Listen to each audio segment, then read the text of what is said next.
ప్రజలకు ఇచ్చిన హామీలను నెరవేర్చేందుకు ప్రభుత్వం చిత్తశుద్ధితో పనిచేస్తోందని మంత్రి పొంగులేటి శ్రీనివాసరెడ్డి స్పష్టం చేశారు.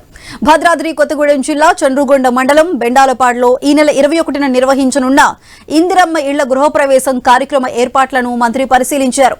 ఈ కార్యక్రమంలో సీఎం రేవంత్ రెడ్డి పాల్గొనున్నారు. ఇళ్ల నిర్మాణం, హెలీప్యాడ్, సభాస్థలిని పొంగులేటి పరిశీలించారు. అధికారులతో రివ్యూ నిర్వహించి పలు సూచనలు చేశారు.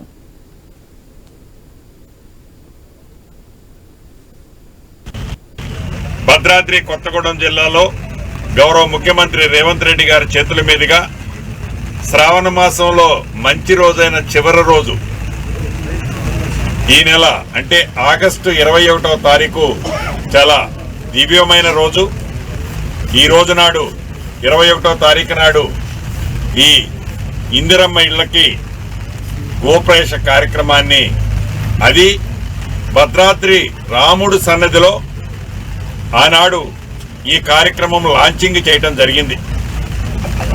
అదే భద్రాద్రి జిల్లాలో రాముల వారికి కూతంత దూరంలో ఉన్న ఈ చండ్రుగొండలో మళ్ళీ ఇదే జిల్లాలో పక్క నియోజకవర్గంలో మారుమూల విలేజ్లో దీన్ని గోప్రవేశానికి గౌరవ ముఖ్యమంత్రి గారు వస్తున్నారు.